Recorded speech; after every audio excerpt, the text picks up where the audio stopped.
ચાલો આજે એક એવી ગાથામાં ડૂબકી લગાવીએ જે શ્રદ્ધા અને અત્યાચાર વચ્ચેના સંઘર્ષની છે. એક એવી વાર્તા જ્યાં એક બાળકની અતૂટ શ્રદ્ધા એક શક્તિશાળી રાજાના ક્રોધ સામે ટક્કર લે છે. આપણી કથાની શરૂઆત સીધી એક ક્ષણથી થાય છે જ્યાં તણાવ એકદમ ચરમસીમાએ છે. જુઓ, એક તરફ એક નિર્દોષ બાળક છે જે પોતાની પ્રાર્થનામાં લીન છે અને બીજી તરફ એના જ પિતાનો ગુસ્સો આગની જેમ ભભૂકી રહ્યો છે. પણ આ પરિસ્થિતિ આવી કેવી રીતે? આ નાટકીય ક્ષણ પાછળનું કારણ શું છે? એ સમજવા માટે ચાલો આ વાર્તાના બે મુખ્ય પાત્રોને મળીએ જેમણે આ સંઘર્ષને જન્મ આપ્યો. તો સૌથી પહેલા આવે છે રાજા હિરણ્યકશિપુ. હવે આ કોઈ સામાન્ય રાજા નહોતો. એ એટલો શક્તિશાળી અને અભિમાની હતો કે એને બસ એક જ વાત જોઈતી હતી કે દરેક જણ એની જ પૂજા કરે. એ પોતાને જ ભગવાન માનતો હતો. અને પછી આવે છે એનો પુત્ર પ્રહલાદ, જેના પિતાથી બિલકુલ અલગ હતો. એણે પિતાના અત્યાચારને બદલે ભક્તિ અને શ્રદ્ધાનો માર્ગ પસંદ કર્યો. અને અહીંથી જ આખી વાત શરૂ થાય છે. પ્રહલાદ એક ભક્ત હતો, એટલે કે એની શ્રદ્ધા અને પ્રેમ ભગવાન વિષ્ણુ માટે હતા. અને આ જ વાત એના પિતાને સહેજ પણ પસંદ નહોતી. તો સમજી ગયા ને, પિતા-પુત્ર વચ્ચે એક એવો સંઘર્ષ ઊભો થયો જેનો કોઈ ઉકેલ જ નહોતો. રાજા પોતાના પુત્રની ભક્તિને સહન જ ન કરી શક્યો અને ગુસ્સામાં આવીને એણે એક ભયાનક નિર્ણય લીધો, પોતાના જ દીકરાનો જીવ લેવાનો.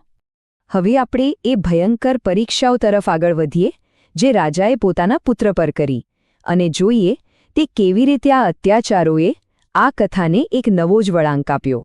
રાજાએ તો પ્રહલાદને ખતમ કરવા માટે જાણે એક પછી એક પ્લાન બનાવવાનું શરૂ કરી દીધું, અને એનો દરેક નવો પ્રયાસ પહેલા કરતાં પણ વધારે ખતરનાક હતો.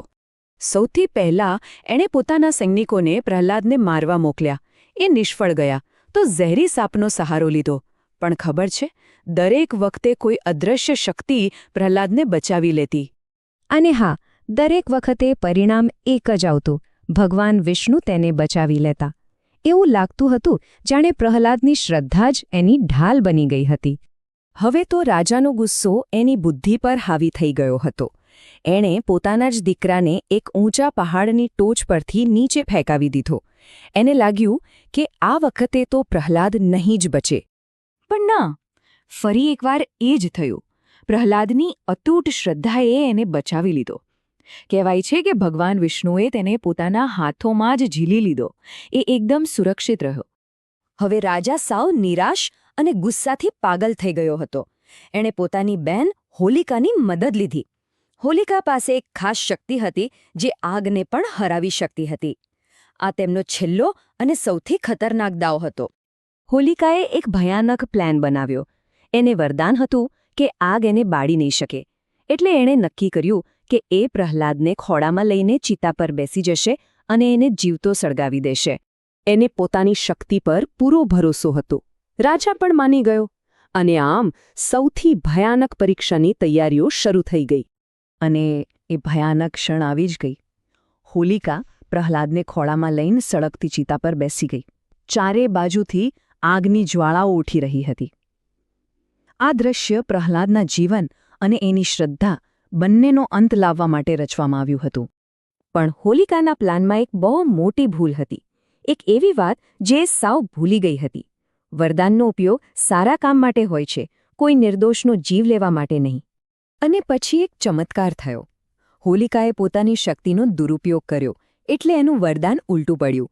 જે આગ એને બાળી નહોતી શકતી, એ જ આગમાં એ ભસ્મ થઈ ગઈ. અને પ્રહલાદ? એ પોતાની શુદ્ધ શ્રદ્ધાને કારણે બિલકુલ સુરક્ષિત રહ્યો. તો આ અદ્ભુત વાર્તામાંથી આપણને શું શીખવા મળે છે? આ માત્ર એક કથા નથી, પણ શક્તિ અને શ્રદ્ધા વિશેનું એક ઊંડું સત્ય છે. પ્રહલાદની કથા આપણને શીખવે છે કે સાચી શ્રદ્ધામાં કેટલી તાકાત હોય છે.